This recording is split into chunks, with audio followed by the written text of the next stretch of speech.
Maureen Kenyanjui, and I'm going to talk about the factors were driving conflicts between humans and elephants in Sagala, Kenya. And about me, currently I'm a conservation scientist working in the field of human-elephant conflict and human-elephant interactions. But I've not always been this. I grew up in a family where we were introduced to wildlife conservation at a very young age. And this I credit to my father, who introduced us to David Attenborough series when I was still in kindergarten. But also my father used to work in a military barracks in Kenya, located in Isiolo. And unknowingly, the barracks was built on the elephant migration corridor. And every school holiday, my sister and I will go and stay with him in the barracks in Isiolo. And we were very careful because we were told we always have to come into the house at around midnight. At around before evening. And in the evening, I remember, because I was trying to understand when I was preparing this talk, how I ended up, like how to tell my story and how I ended up liking elephants. And I have this vivid memory of waking up in the night with my sister and sneaking out of our rooms to go to a nearby room where we could see elephants in the laundry area, because they had broken the walls of our where the house was, and they'd come into the laundry area to drink water. And my sister and I were very mesmerized because we looked at how they were interacting with each other, especially how the mother elephant and the baby were interacting with each other. And we saw the similarity to human behavior. And for some reason, I was fascinated about their lashes and how beautiful eyelashes that they have. And this passion made me to join Kenya Wildlife Service, had a wildlife club in my primary school in Nakuru. And this club gave me this opportunity to have this nice little manila paper card that was green, and it confirmed that I'm a wildlife club member, but it also had the free access to the national parks. So I made it a ritual for my family to go to the national park every other Sunday, or wake up very early in the morning with my sister and go at 6:30 a.m. go into the town with my mom will drop us, and then we'll take this free bus that will take us to the park, the free bus for the Kenya Wildlife Service. And this is how I remember that I've always been passionate about wildlife. But I did not end up working in wildlife conservation field. I also wanted to work with people, and the main drive for me was always trying to help people. As I was motivated by Mother Teresa, and I kept on saying I wanted to help people. So I ended up studying social work as my undergraduate, and ended up in community development. And I worked with rural communities in Kenya and to help them with drought management and food security. And I did this for 7 years. And the community that I usually was working with was the communities living in the arid and semi-arid areas of Kenya that were mostly adjacent to protected areas.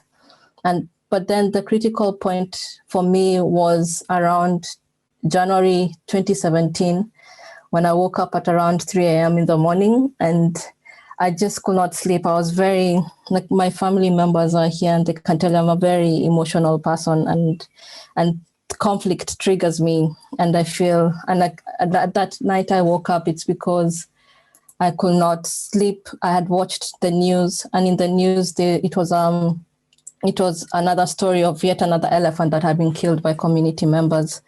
And I wanted to do something more about conservation now, and especially elephants, but because I was tired of signing petitions and donating to organizations with small money, I just wanted to do something. And I wanted, like, the main motivation was try to make the community understand that elephants are beautiful and they can love them the way I love them. So I decided that then at 3 a.m. in the morning, I remember I woke up and my sister woke up because we were sharing a room with her, and she was asking me what's going on because I was crying. And it was just a frustration because I felt that I could not go into conservation. And she told me, just go and look around and see how you can get into conservation, because I thought at that time I was, I think, 27, and I was feeling, was it 27, 28, and I was feeling too old to change my career. But then I went and found the story of Michael Werike, who's called the Rhino Man, who's famously known as the Rhino Man. And he was a car salesman who was working in Mombasa. And he will take time off work to do walks across the country in Kenya, across different countries in Africa, and also internationally, to raise awareness for the declining black rhino population in Kenya that was being killed because of poaching. And he raised so much awareness about it that until now, he's credited for raising, as an individual, he raised a lot of awareness and raised a lot of funds that help the conservation of black rhinos. And one of the quotes that made me take the plunge and stop being scared of redirecting my career at what I thought at a late age is, conservation cannot be imposed. It must have the understanding, especially of the people on whose land the animals live. Conservation must seem horribly out of place to a man whose crops have been trampled by a herd of buffaloes. We need to come up with practical solutions, and surely the start of that is to know what the problems are out there in the bush and among the farmers at the grassroots. And like that quote was like a calling card for me, like a rallying call, and especially when he said to find the problems at the grassroots. So I decided then and there that I wanted to go and work with communities at the grassroots, especially the communities that were having conflict with elephants. And these are the kind of images that we see in the news, and this is the kind of image that triggered me and made me want to do something more about conservation. And when you look at this, you see, like, this is the understanding that we have of conflict. It's people and elephants fighting, and mostly it's because elephants are said not to be sentient beings, and they cannot think and decide that they're going to hurt human beings. It's community members who are fighting with elephants because they're fighting over spaces. And I had this and this is the perception of conflict that I have. And from the next slides, I'm going to show you how this perception of conflict changed over time after living and working with the community in Sagala and interacting with different community members. So this is Sagala, and in Sagala is one of the 6 wards in Voi in Taita Taveta County. The ward has 2 topographical zones. The lower zone is usually the plateau and the plains that you see here at the bottom. And then the upper zone of Sagala is at the top of the hill, which I did not believe it, but there's a thriving village up here that has a completely different weather pattern than the ones at the bottom. And the brief history of Sagala is that it represents 62% of the Taita Taveta as a county represents 62% the Taita Taveta County is covered by 62% of protected areas. And when you combine Savo East and Savo West, these 2 protected areas are the size of Denmark. So it really shows that the county is primarily covered by protected areas and also represent 40% of total protected areas in Kenya. So it's quite huge. And this is something that I later, when I started my PhD, I started learning more about the history of Sagala. And I found out that during the colonial times, Sagala was designated as a reserve for the local communities that were there. So it was a native reserve. And what this meant is that before the national parks came about, this entire land belonged to the community members. But during colonial times, when the British government was expanding their state power, they started controlling land and mostly expanding the state power through land and restrictions. And what they did is that they changed all the land to crown land, so it belonged to the queen. And then they started giving out the land according to, like, they decided delineating the land. So what they did is that all the land surrounding Sagala Hill, from here, you'll find that the rest of the lands were converted to private commercial sisal farming for the British settlers. And then the rest of the land that are private ranches, wildlife ranches, and then the rest of the land which they considered to be wastelands was converted to protected areas, the national parks that we have, Tsavo East and Tsavo West, in 1948. But what this means for, and at that time, the community, before colonial times, the community were hunter-gatherers and pastoralists and farmers.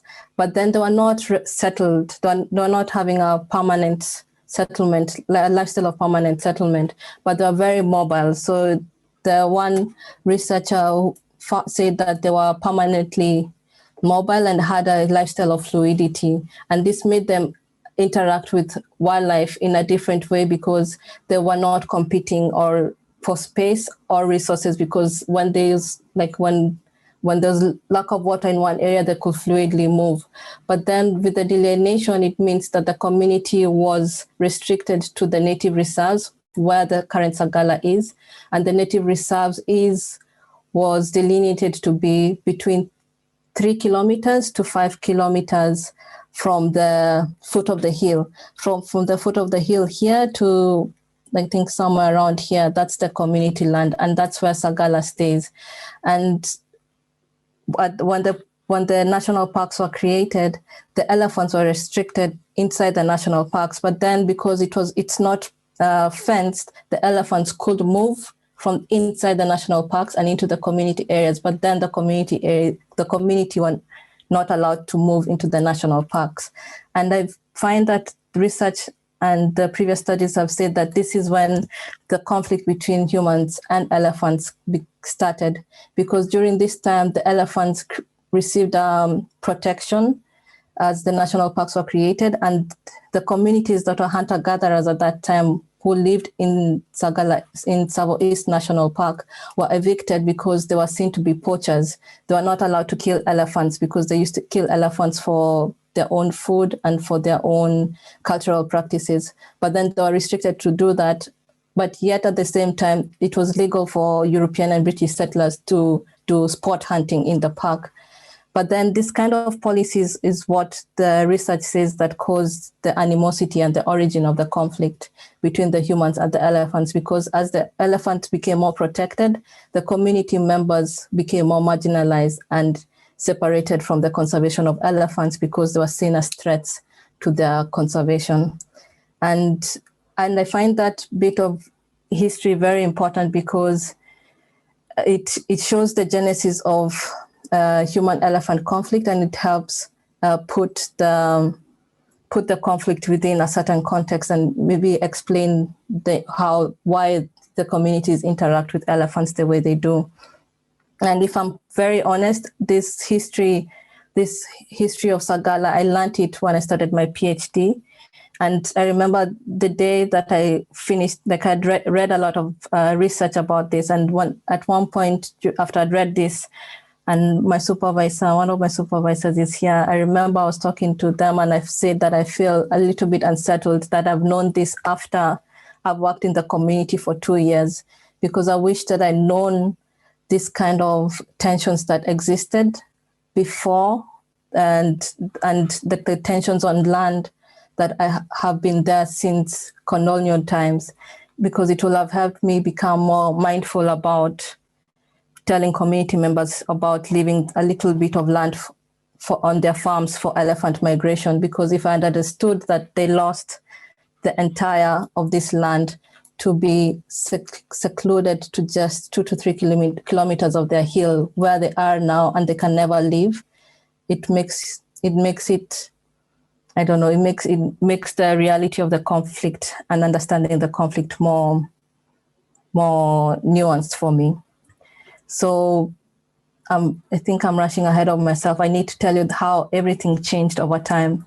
And so I lived and worked here for 2 years, and I worked with the Elephants and Bees project, which is part of Save the Elephants project.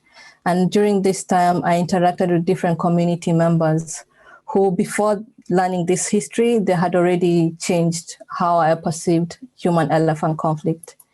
And one of the women that I worked and lived with and who became my friend is Jacinta.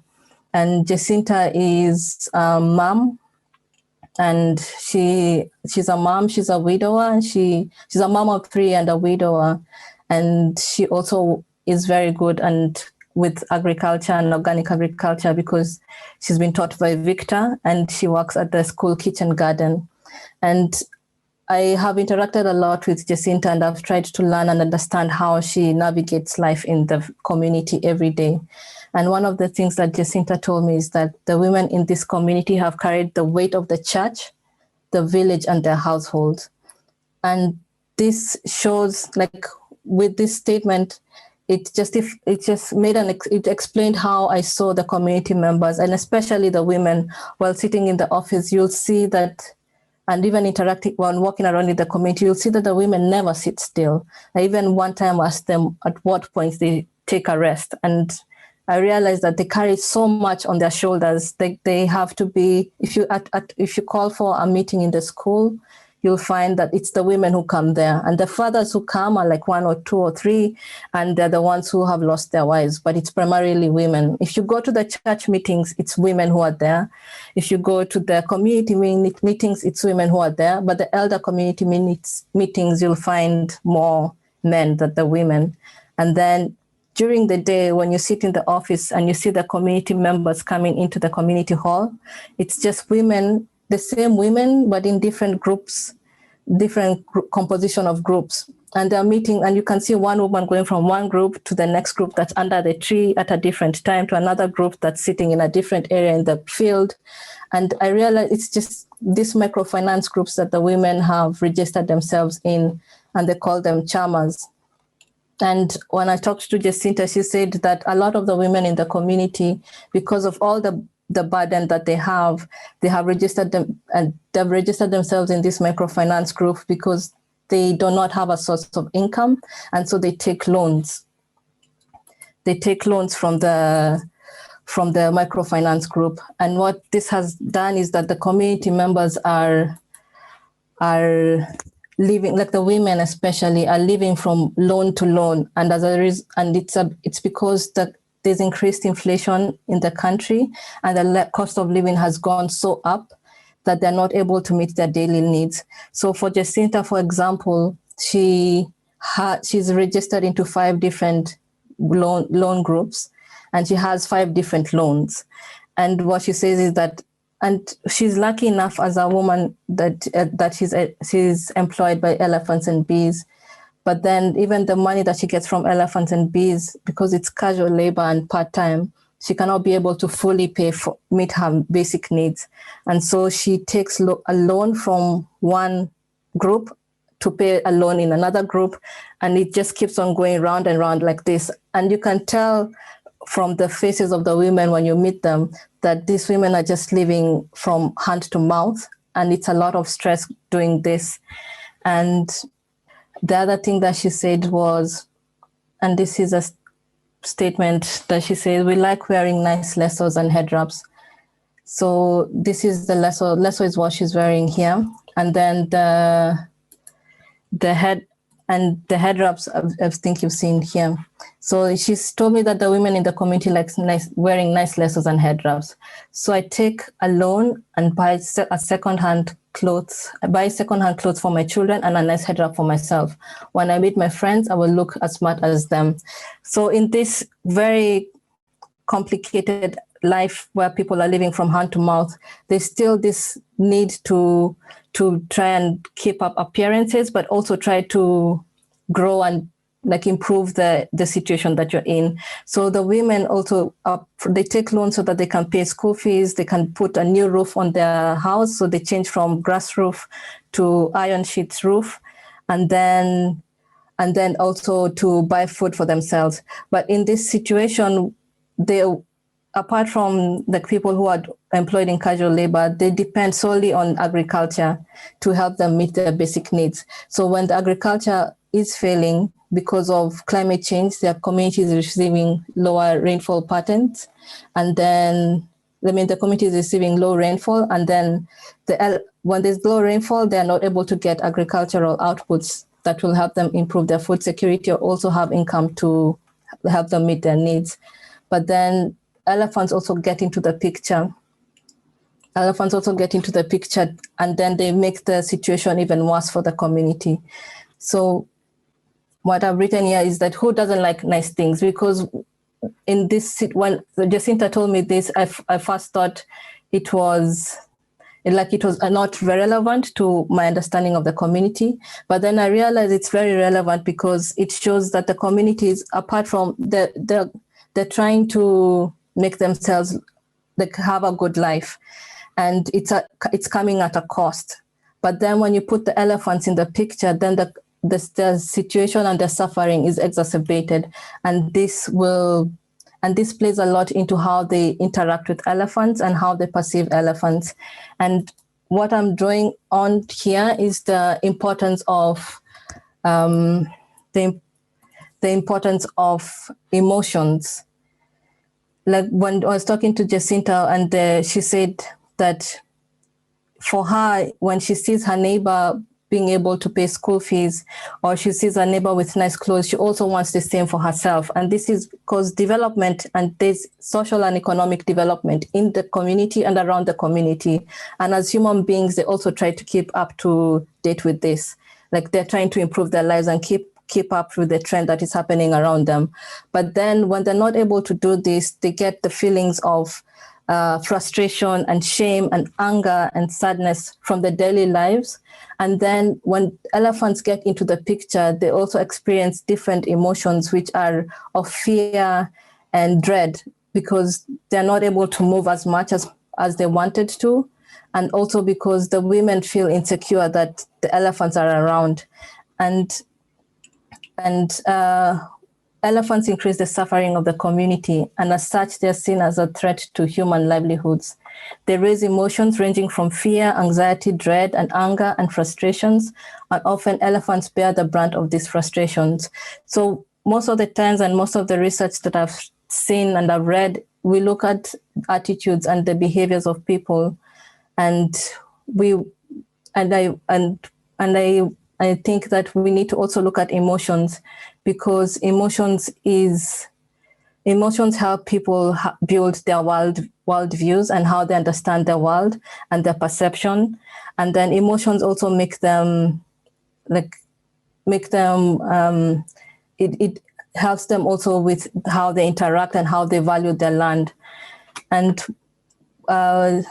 Ian Douglas Hamilton, who's the founder of Save the Elephants, said this in one of the talks, that the conservation of elephants will largely depend on how people feel and think about elephants. And when you're looking at human-elephant conflicts, it's important to see what emotions are there and what the emotions, especially of the people who live with the wildlife, what emotions do they have and during their daily lives. And when we look at the landscape like Sagala, we do not only see that it is just the land, like the physical things that we see, but we see Sagala as a landscape that is built by people's emotions and their perceptions. So Sagala is a lively, dynamic landscape that is constantly changing. And so when everything around us is changing, even the social and economic lives are changing, also within Sagala, the emotions of the people are changing alongside everything, like the economy and everything. And so what I've written is Sagala is a lively, dynamic landscape that is constantly changing, not only from the social and ecological changes, but also from the way it is constructed daily through the lived experiences of the individuals, community members. And this affects how they relate to the environment, to their possessions and to each other, and can determine people's willingness to cooperate or not with elephant conservation. So emotions are important for us as conservationists, because if we fail to understand them, then we'll fail to capture what is essential and important for the community members, and we might lose their participation and cooperation in elephant conservation. And also, if we fail to capture that, we might be implementing conservation projects that are actually increasing the frustration of negative feelings by the community members and increasing their vulnerability, because we will not be understanding their suffering. Another person that I talked to was Jonas. And Jonas is a community member in one of the villages called Kajire.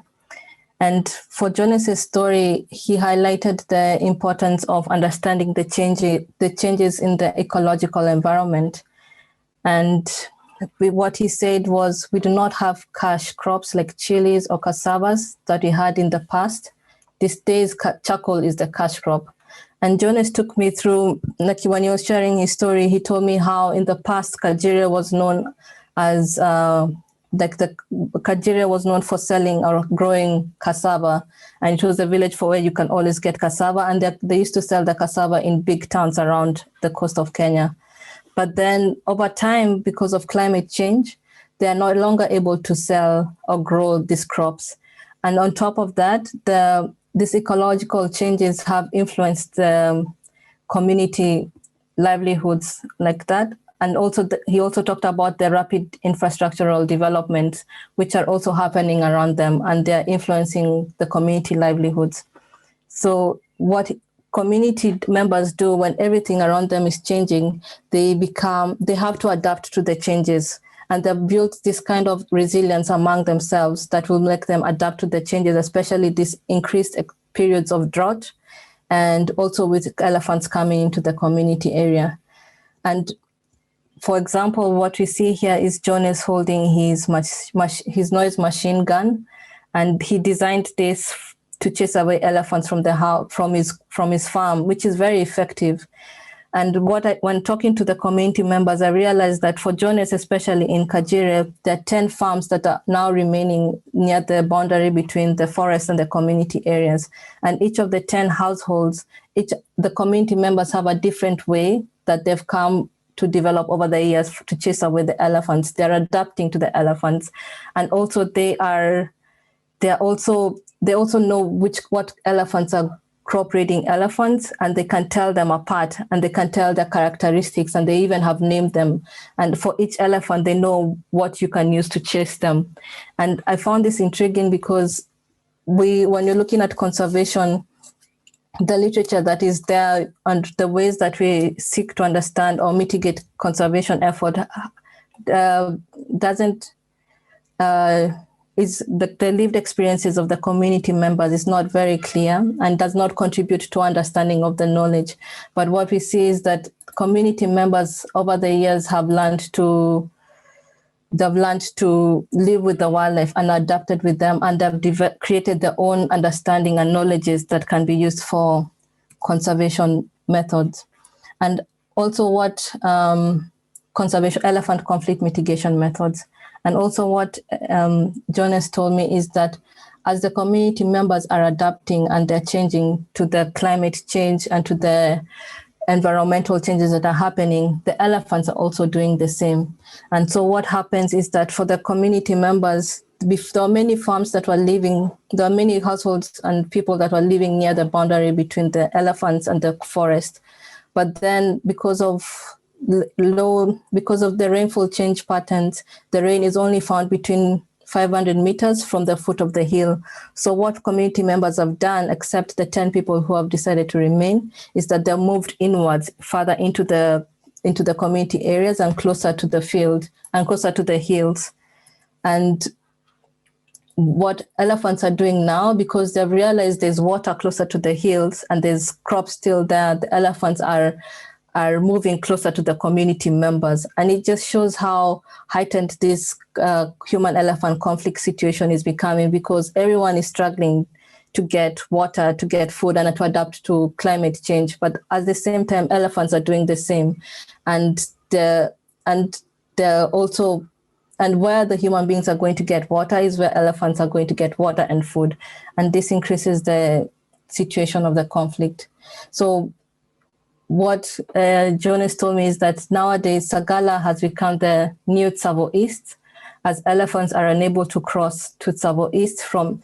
So during the migration patterns, elephants are crossing from Tsavo West into Tsavo East, but then the elephants from Tsavo West are not able to go to Tsavo East because also I've mentioned about infrastructure development, and the government built this standard gauge railway, and it's because elephants do not know and were not informed, and they cannot know where the underpasses were. When they go there and they see that their migration corridor is blocked, they stay within the community area. And now they like staying in the community area because they can find crops, nutritious crops, and there's water from the community area. And now we're finding more and more over the last few years that elephants are now opting to stay within the community area because they're also getting some security from getting water and food there, but also at the same time, in negatively impacting the well-being and the livelihoods of the community members.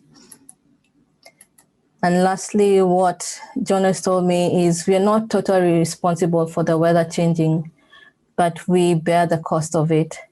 So previous studies have found that populations often affected by hazards, environmental hazards, such as drought, and conservation challenges such as human-wildlife conflicts usually have a history of created conditions of vulnerability, and are most often communities who find themselves in politically and economically disadvantaged subaltern positions that are not of their own design. So, as I've said before, when you look at the history of Sagala, from the time Sagala became for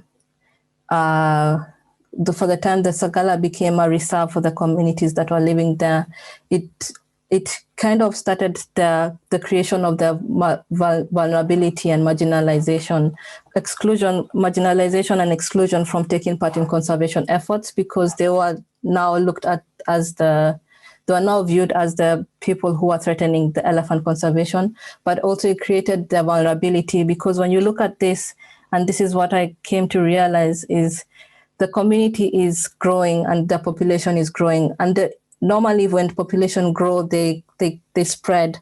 But then for the community members, they're not able to spread out because the area around them is all converted to wildlife conservation protected areas. And then at the same time, as they're growing and their population is growing, they're not able to cultivate their land because of climate change.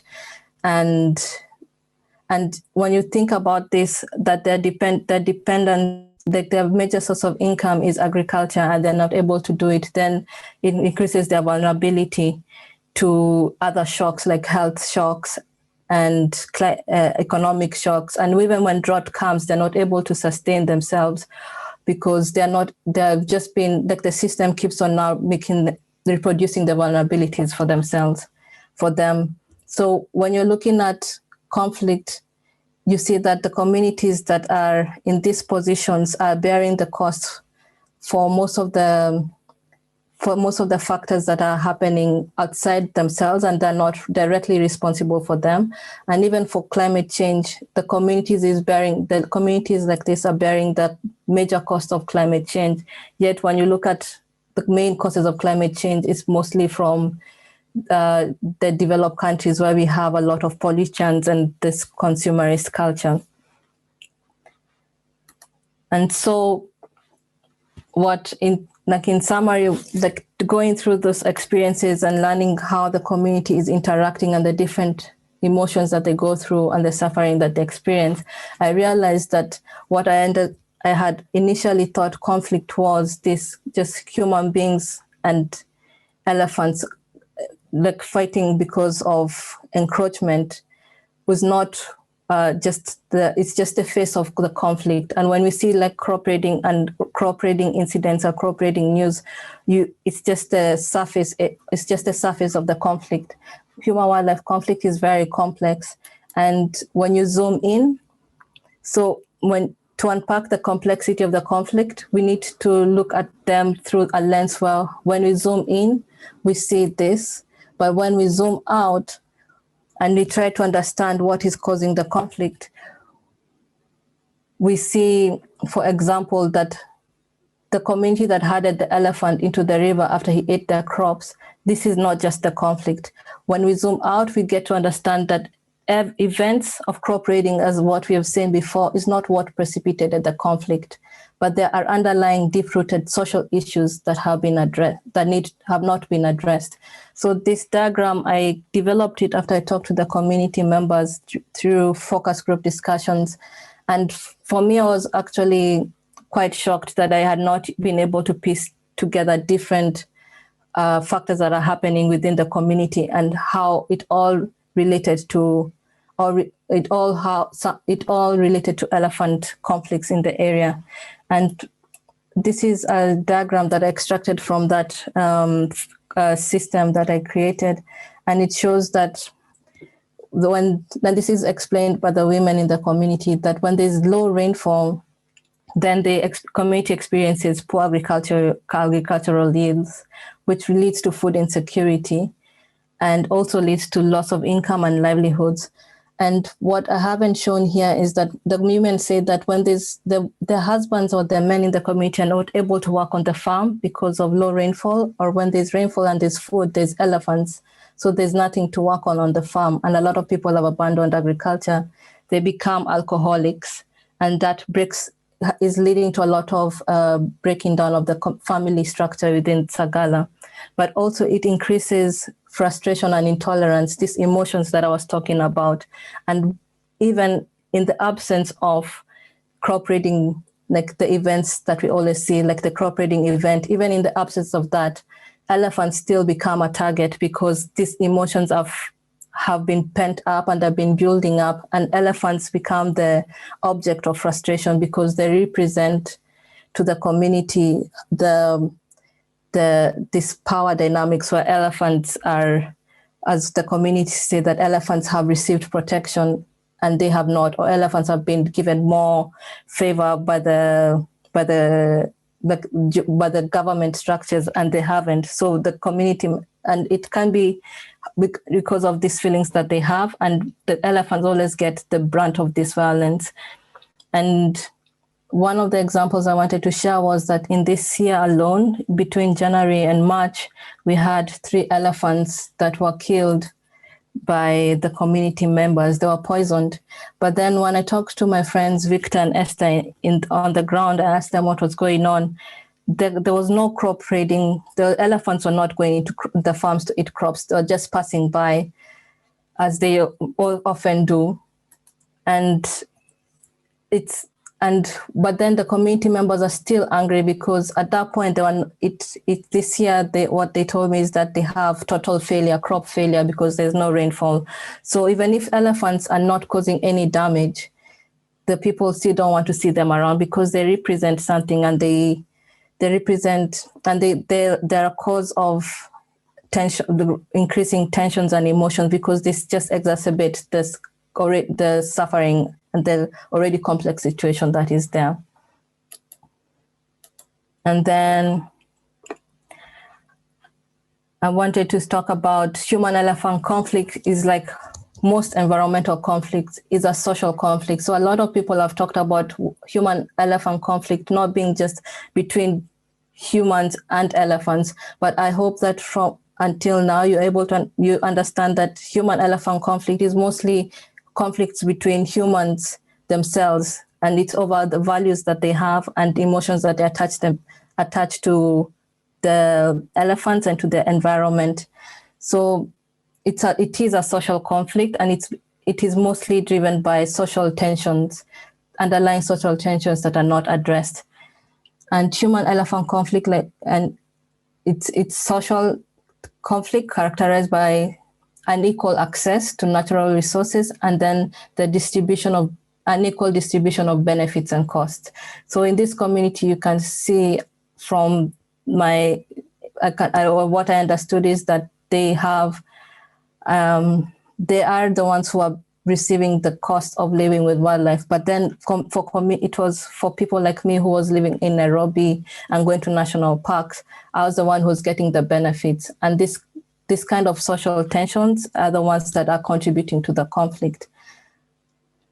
And those conflicts are usually related to the differences of value and what people put what and value towards nature. So how I valued, like from the beginning of the story when I was talking about how I valued nature and how I valued elephants specifically, and I loved elephants and I liked looking at them. It's very different. After living in the community, I realized it's very different from what the community sees for elephants and what emotions they attached when they see elephants. And when, as a conservationist, these kinds of conflicts are the ones that bring a clash, because how I would like to implement my values, or my values shape my worldview. And I decide that because I love elephants, I would like them to see protected.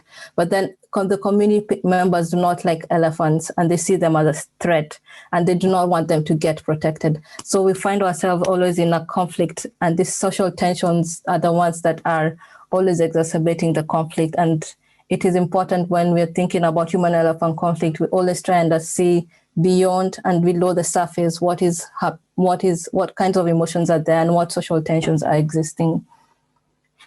And I put this diagram here to show these global effects, which I've explained before.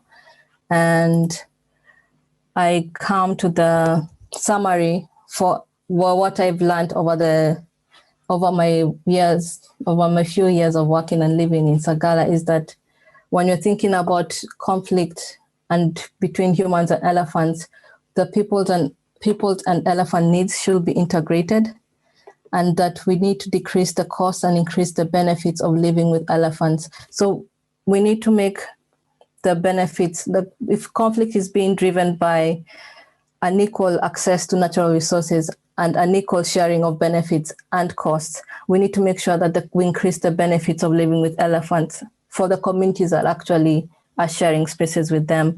And on top of this, I hope that my talk has shown how it is important to include climate change adaptation into conflict resolution, because at the moment they go hand in hand.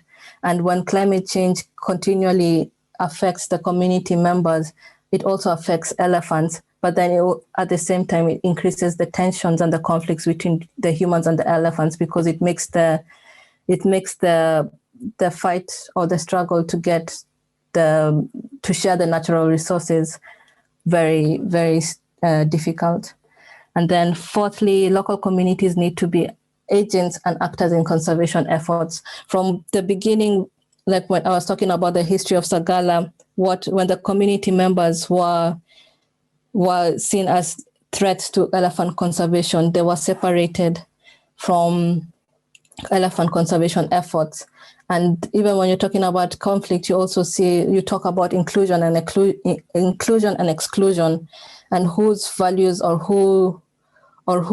whose knowledges are you incorporating into the policies that are for elephant conservation. So for community members, or for coexistence to be sustainable, we need to see community members as also conservationists, because they are sharing the spaces with wildlife and they have knowledge, their own indigenous knowledges and understanding of what is happening in their very environment. And I remember even from the talk that we had about the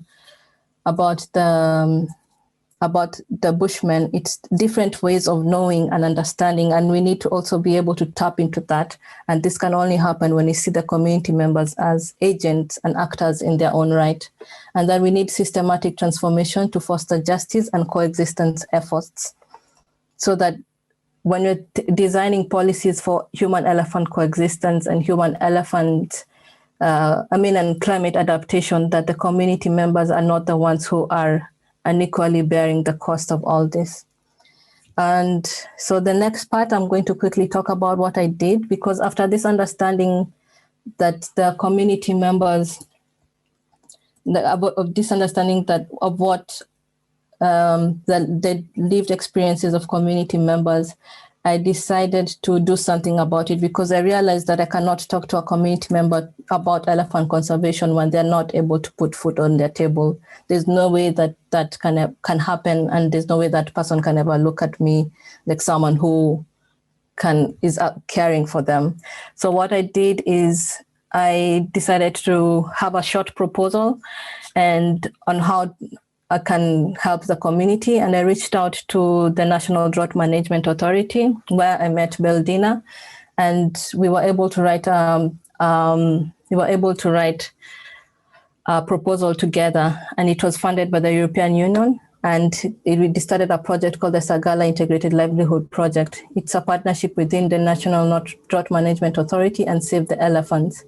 And the objectives of this project is to increase community resilience to climate shocks. So I'm trying to address at least some of the objectives. So objective 1 to 3, I've tried to address it through the project. And objective 4 to 5, I tried to address it through my PhD research. And so I tried to improve food security and try to increase resilience to climate shocks, and then manage conflicts between human and elephants. And we do that by protecting the farms and improving agricultural practices. So we're teaching community members conservation agriculture. And also we are building beehive fences around the farms so that then we can deter elephants from entering the farms. We are also improving livelihoods and providing alternative income sources.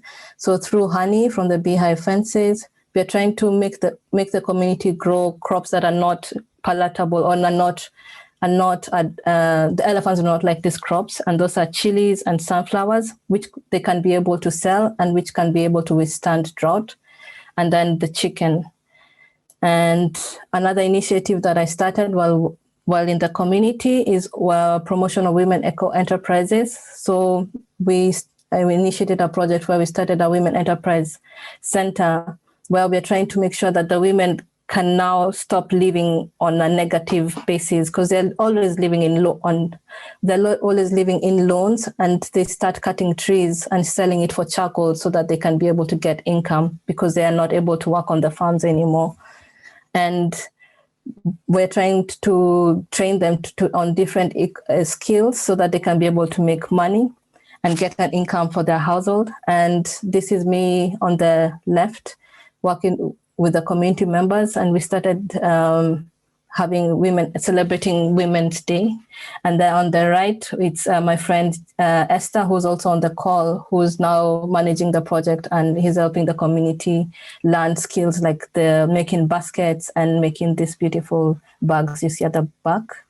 And then the other plan that I have, which is not yet developed, is starting a wildlife club, because the Kenya Wildlife Service over the years were not able to continue with the Kenya Wildlife Service Club membership for children in school. So what Victor and I are trying to do, Victor is my colleague who was also in Sagala and also part of the call, is to try and start a wildlife club for the schools. I think there are 3 or 4 primary schools in the area.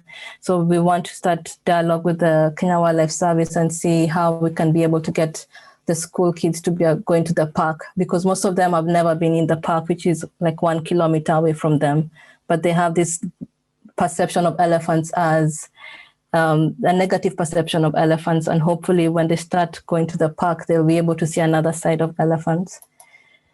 And in conclusion, my research as right now at the University of Edinburgh is trying to develop effective human-wildlife conflict mitigations, and particularly interventions addressing conflict with elephants. So like developing effective human-wildlife conflict mitigations and particularly interventions addressing conflicts with elephants, I have seen it's more of an art than a science, because it always gets messy and there's a lot of accusations and emotions going around and people blaming each other. And so what my research is trying to do is try to provide a holistic understanding about how these changes that are happening inside the community on the social scale, on the ecological scale, is influencing how humans, like how it influences humans and how they interact with wildlife and respond to conservation interventions. I'm planning to look at the power and how power works within the community and emotions, and how the community members navigate their daily lives using power and emotions, and how it influences their interactions with elephants. So that's it. And these are my contacts if you want to get to talk more about my research or my work.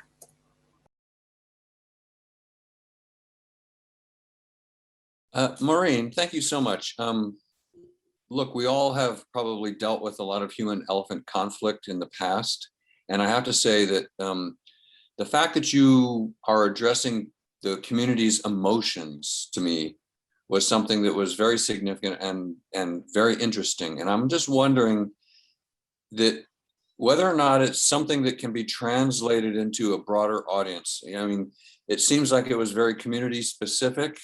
And is that something that you think other people can do in their work? And if so, is there a formula that you would like to share with the ability to tap into those emotions, understand those emotions, and then disarm the people because of those emotions? I will be honest here and say that I came across this emotions bit after talking to Jacinta. And when she was talking about this, she kept on saying, it makes me feel so embarrassed, so ashamed. And then it makes me feel sad that I cannot go and get water for my kids. And I had not actually thought about this before, and how how all these things are making the community feel. I always thought it was like I really had also overlooked this. So I've been learning a lot about this recently, and I've found a lot of articles that are talking about this from the feminist political ecology, and talking about emotions and then the politics of emotions, and how emotions also affect the politics and identities of people and their worldviews. So at the moment, I'm still learning, and maybe when I'm able to get like a very thorough understanding about this, I can share it. Well, thank you. I just want to say that, we all talk about the economic drivers, but very few people have actually raised the issue of the emotional drivers. And I think that's a very important insight. And I thank you for that. Thank you. Thank you. Thank you, Paul. Just want to share with Maureen. Maureen, I've worked in the communities bordering on Kruger National Park for many years, 69 communities representing many, many people. And listening to you, I go back to those years, and I can remember, and I can share with you later, some very, very definite experiences I had at the time where the emotions drove the people's decisions, and emotions that were very deep-seated that went back into history. So I can just share with you that I had similar experiences at the time. Let's hear if there's, see if there's any other questions. Somebody raising their hand. I'm checking for hands raised. Yeah, Chris, I would just like to come in and say, from my point, I'd like to thank Maureen, especially as I was introduced to Maureen through Tessa, who's working with us and whatnot. And just a question, Maureen, how are you being funded? Because I know with Tessa, we've gone out of our way, and it's quite difficult to get funding for somebody in a program like this. How are you funded? Maybe people here can help you with that. At the moment, I don't have any funding for my research. So if anyone can help with that, it will be cool. For the projects that I've started, I've started it when I was working for the Elephants and Bees project. So the first one we got, it's actually the first European funded project that's on a mega scale, because they gave us a lot of money. I think 25 million Kenya shillings. And it's the first one that they've combined human-elephant conflict with food security. So I'm really excited about that. And then the rest for the women, we just get individual donors to help us. Thank you. Okay, thank you. Well, people, you've heard that. If you can find individual donors, if any of you feel like donating a little bit, I'm sure Maureen would only be too happy. Thanks. Thanks, Rod. Lorraine, asking to unmute, please. I followed also your comments in the chat. I heard your heart. Yeah, I was kind of typing a lot as I was listening. Maureen, that was amazing. I'm also a more emotional person.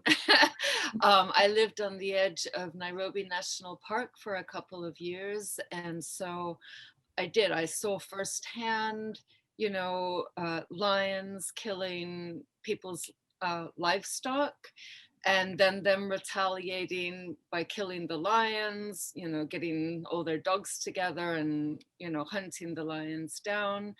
And I was so angry about that.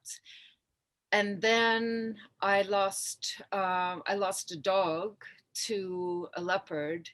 And so suddenly it was completely changed. Suddenly something that I loved was killed.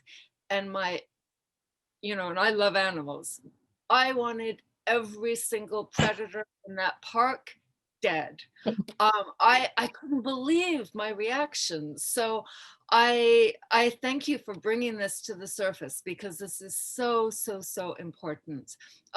My question is, you told about the noisemaker. Can you share other things, other ways that people are keeping the elephants away? I mean, I had once suggested people using drones, but because I think they have been shown to be scary to elephants, but you know, they're kind of pricey and someone has to be right there. What else have you found?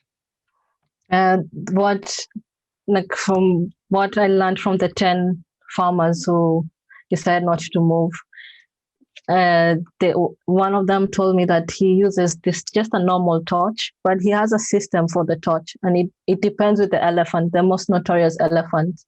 He says with the system of the torch, he will shine the torch once, and then make sure that he blinds the elephant's eye, and then go on a different angle, like a different part of the farm, and then shine the torch again, and then wait. And he walks very still, because that makes the elephant, when the elephants know where you are, according to them, when the elephants know where you are, then they know that you're not, like, they're not scared. But then the way they say it's like they're human beings. So when they don't know what's going on, then they become unsettled, and then they run away. So that they use torches.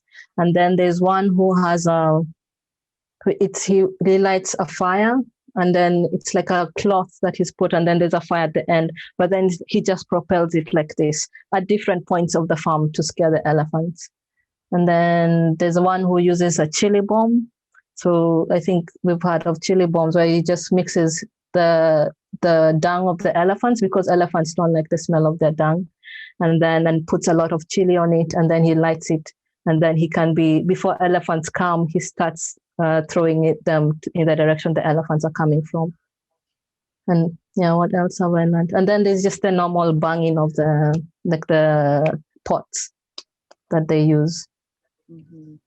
That first one, the lights, that's similar to what, you know, they've been using with lions. And I'm wondering but you're saying it only works with specific elephants. It's mostly, it depends, because from what I learned from the community, it depends with the personality of the elephant. So one elephant will respond to the light, another elephant herd will respond to the noise gun, but the noise gun seems to be effective for all of them, because they just hate the noise that it's being made. I wonder if it could be something automatic set up, you know, solar powered at nighttime, kind of like the lion lights, but attached to a noisemaker. There's a lady from Tanzania, I've forgotten her name, maybe Esther can remind me, and she's trying to get the noise of bees into and then it's powered, it's motion censored. So, but then I think they're trying to work, because if it's motion censored, anytime anything passes, it will make noise of bees. But then they're still trying to perfect it, so that when the elephants come, then of the bees from afar and turn away. Mm-hmm. Brilliant idea. Yeah. Thank you. you. Thanks, Lorraine. Putting you back on mute. Just want to check, Victor or Esther, if you are unmuted, please just share with us if there's any questions that you have picked up, please.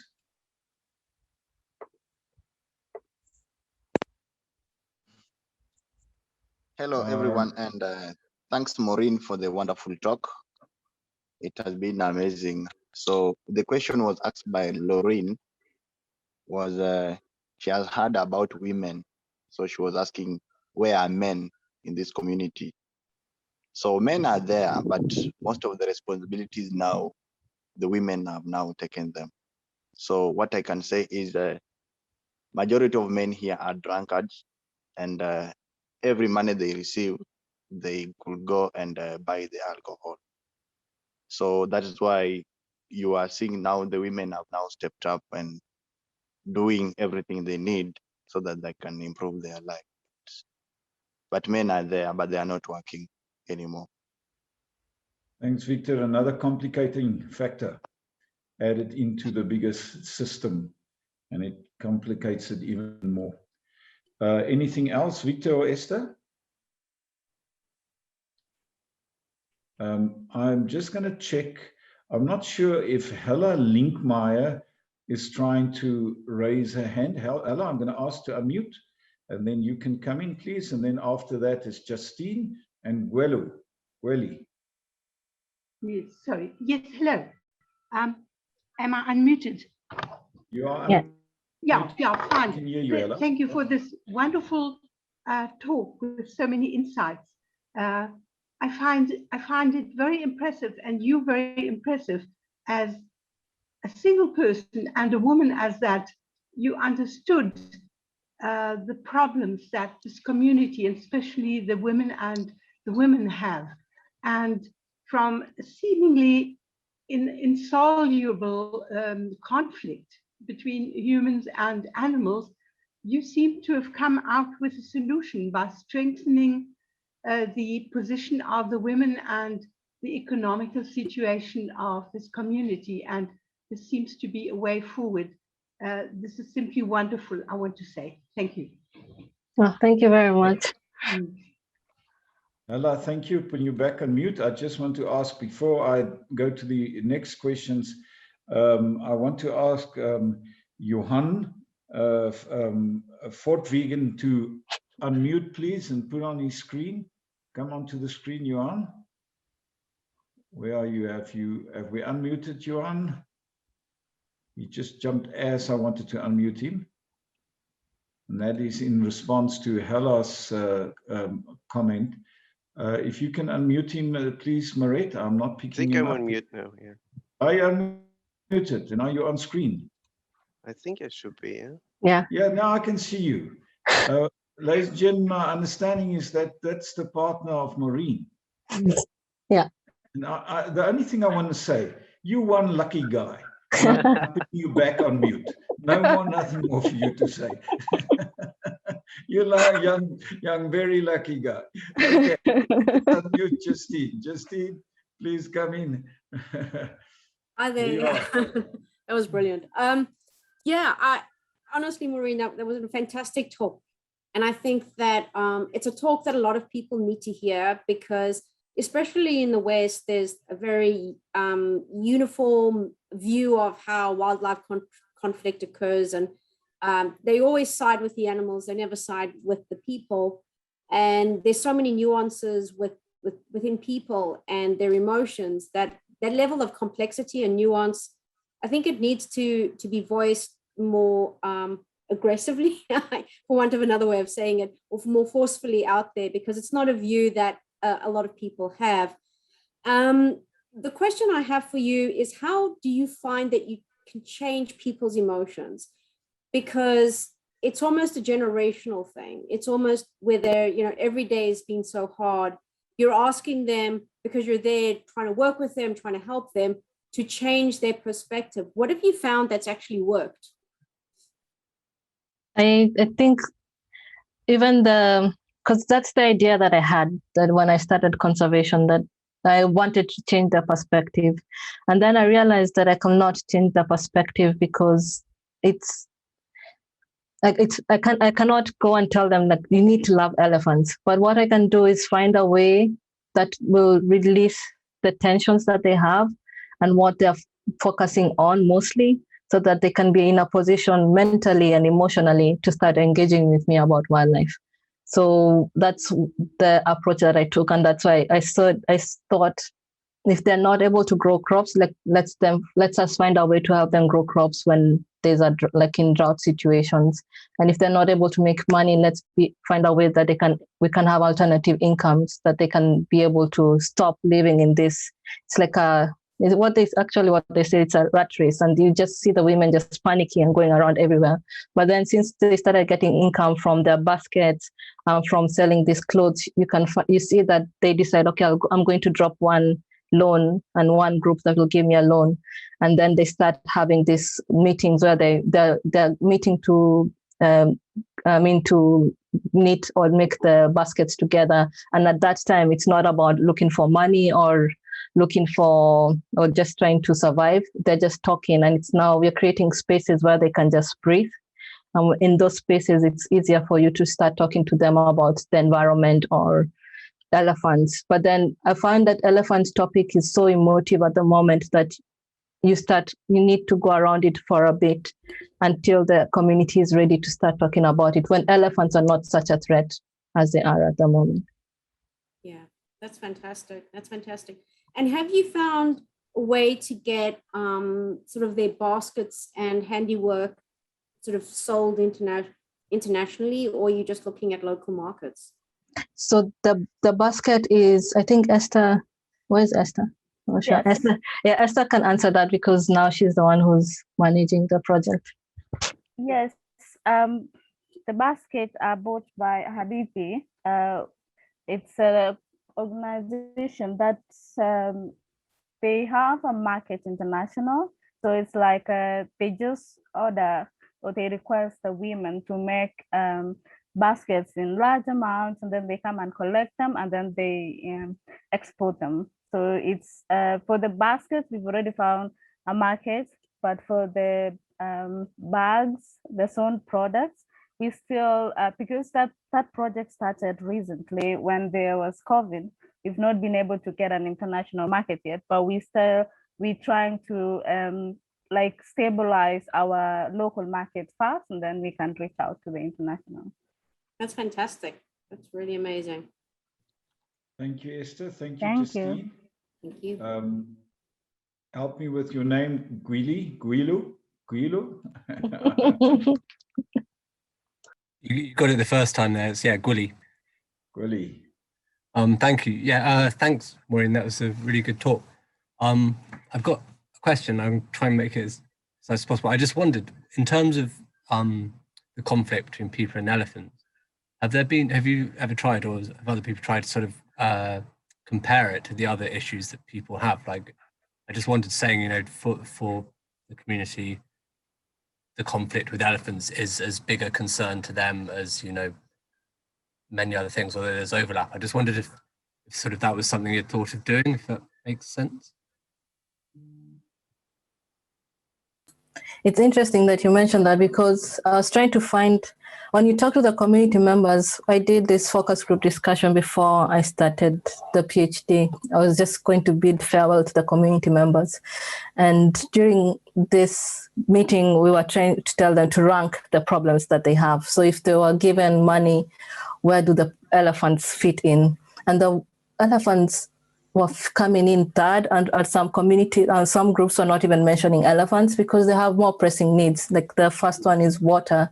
The community buys water from tanks, and there's second one is drought, and then they were talking about, I think it was, I've forgotten where my notes are, but then for the elephants were coming in like the fourth one. Okay. Yeah.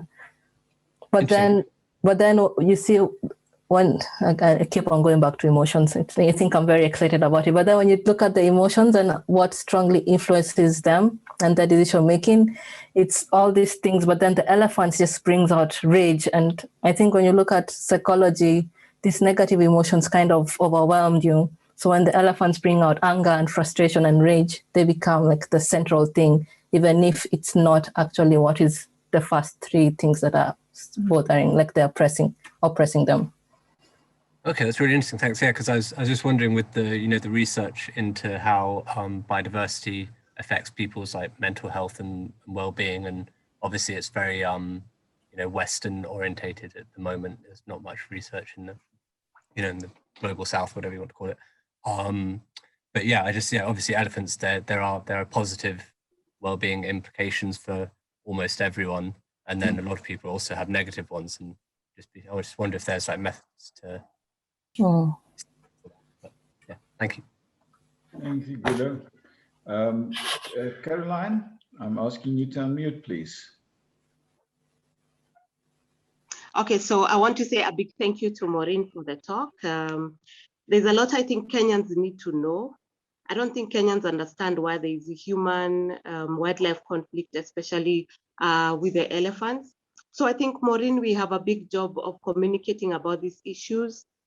We need to find a way, even if we can start with Twitter. Of course, I'll do what I can with the media, but interesting thing about Kenya is that our media focuses more on politics than environment. Environment is actually not given enough space and airtime.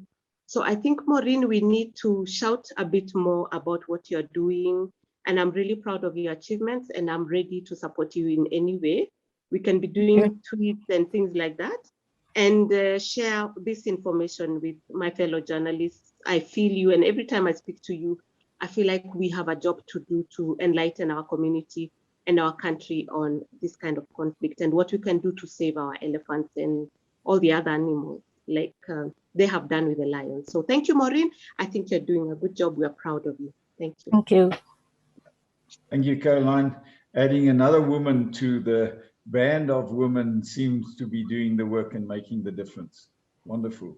I did get a WhatsApp from somebody on, I'm not sure if she would like me to share her name with it, but she just said, this thing about men, she says, this is just always been chauvinism, and in Africa it's just chauvinism, and that's the deepest seated problem with men, and that's it. Anyway, that was just a comment that came through on my WhatsApp, and I'm just sharing that with you. Okay, we are there's Lorraine. You've had a bit of a chance. I'm going to move on here to Peter Epps. Hello, Peter. I'm asking you to unmute, please. And then Marty, and then we will close with Lorraine if there's no more questions in the chat. Peter? Yes. Thanks, Chris. Maureen, I was interested in what you said about emotions being directed at elephants rather than the environment and things that people know they can do nothing about. And there's a very similar situation with carnivores and livestock owners, in that the livestock owners are perfectly well aware that the losses of livestock to predators are on average not having a huge economic effect, but that doesn't stop them being absolutely infuriated when one of their cows comes back with one of its hamstrings slashed and its guts hanging out because the hyenas have had a go at it. Oh. And to ignore that emotional response is to miss a huge section of what drives anti-predator lethal control measures. Yeah. Yeah, I agree with you. And I've seen that also when you ignore these things, you're missing a very big link that will help get the participation of the communities, because you're not factoring these very subtle lived experiences that can really help you design better interventions, or help you with your interventions, design better interventions. Yeah.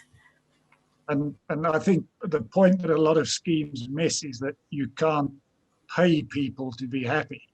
No. It doesn't help to compensate them just for the value of the cows killed by the hyenas. You've actually got to solve the problem rather than compensate people and hope that then they tolerate it. Yeah, for sure.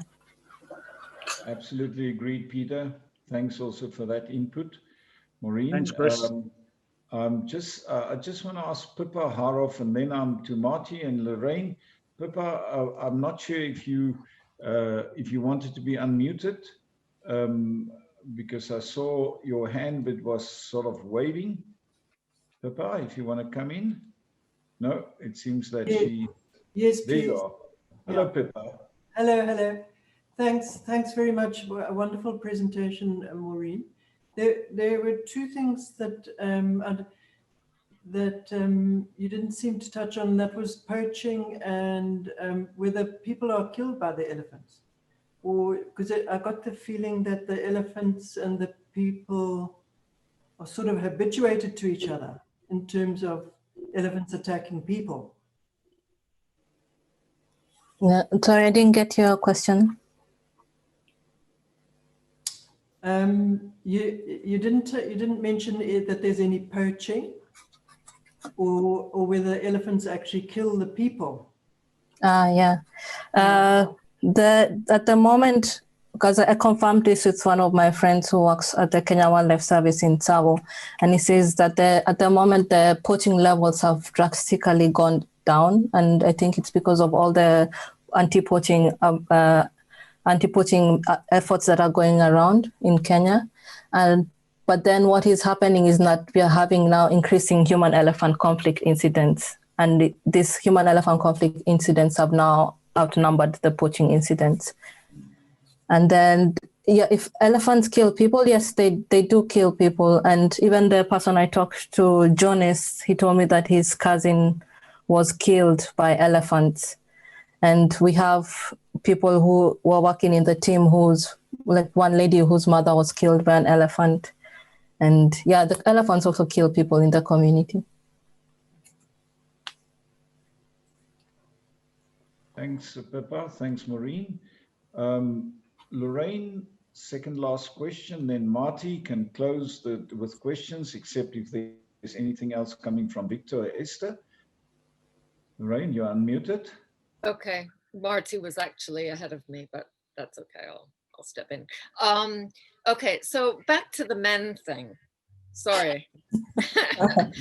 I opened the can of worm.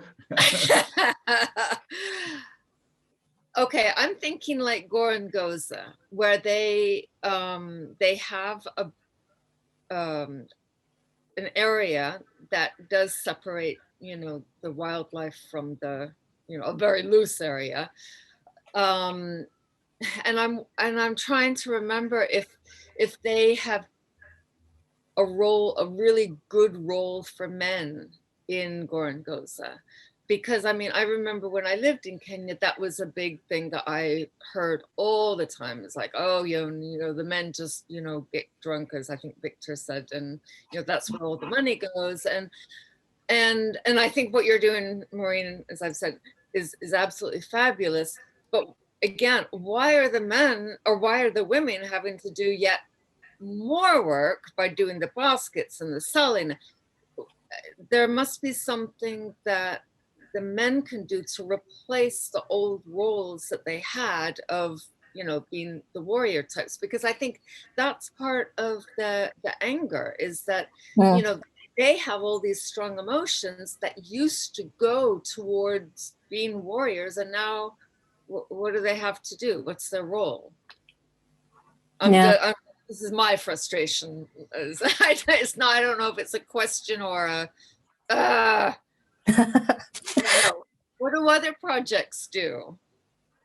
I think if Paulina is still here, what they're trying to do is that men are now trying to go away from agriculture, because that's where it's true. That's where the frustration is from, because they were the sole breadwinners, and now they cannot work on the farms. But then, so what they are doing is they want chicken. Like this project, we had not thought about chicken before, but then it was something the community asked for. So what the men are doing is they're trying to find alternative ways of getting into, like trying to find an income, and they're doing that through like poultry keeping.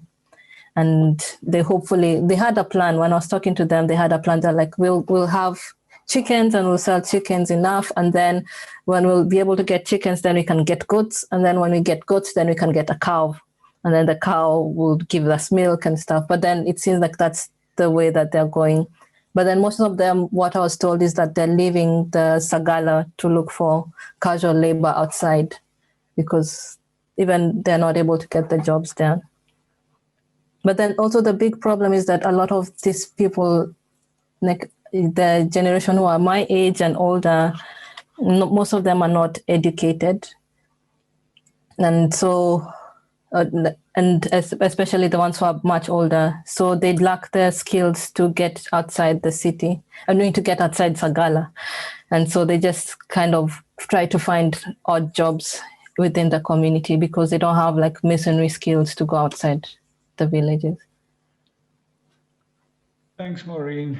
I think even there are deeper seated psychological and emotional issues, but we're not going to resolve that tonight.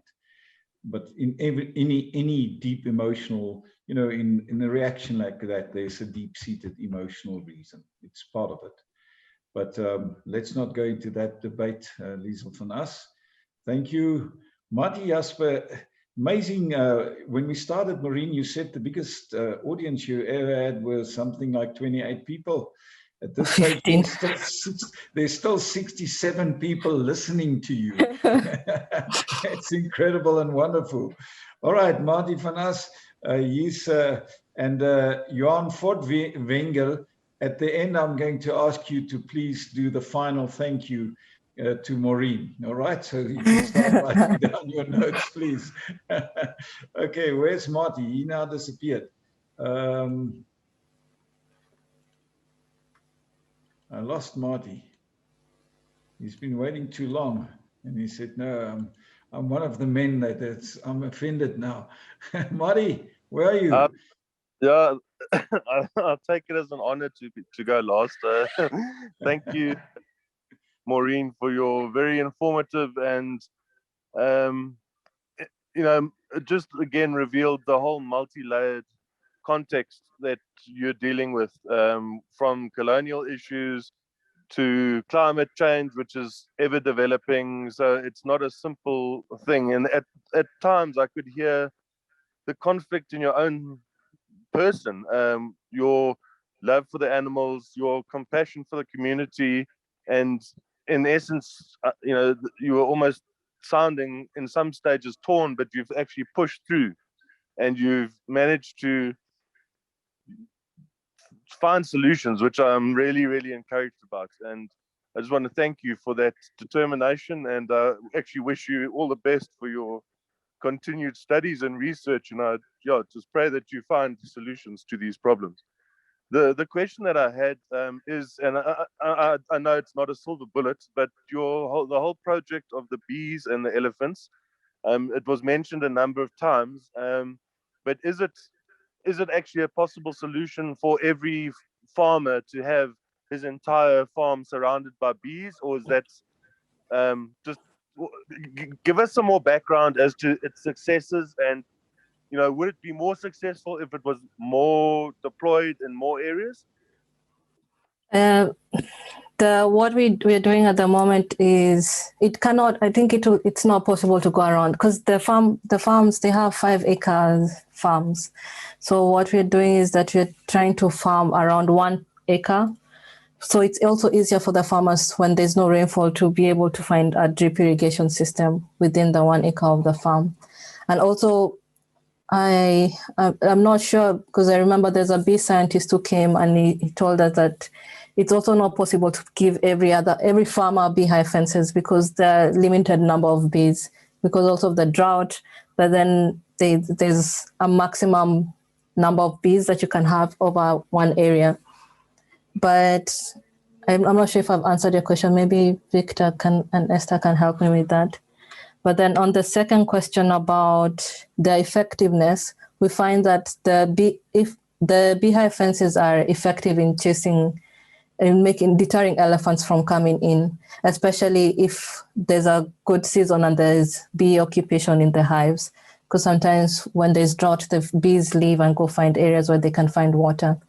And the elephants, they are terrified of the bees. And so even if there are no bees in the hives, they just see, because the bees, as you've seen their color, we've painted them yellow. So when they're yellow, they just see. I'm not sure if the elephants realize that this is a beehive fence, because if they see a farm with beehive fences, they do a detour. But then if they're bulls, especially these young bulls who are very cheeky, they kind of, and it's not one, if there are two or three, I feel like they kind of edge each other on and see who's going to break the fence. So sometimes you get fence breaking from young bulls, or often like in think late 2017, early 2018, it was elephants that were a big number of elephants, because at that time we had around 500 elephants in the community. It was after the railway line had been constructed, and then they were not unable to cross, so they stayed there. And so when people are chasing elephants, there's a very huge number of them, they get very confused, and that's when they break the fence as a group. But then individual ones, unless it's a very naughty teenager being cheered on by their friends, or just hardcore bull who can withstand the stings for just a little bit so that he can get the maize from the field and then run away. But it does get broken, but not as often as like it's not that often. So it's it's not a case of there isn't adequate funding to deploy more hives, or there's a saturation point. For example, on an acre farming area that you said, I mean, is it like 100 hives in that area, or is that already too many?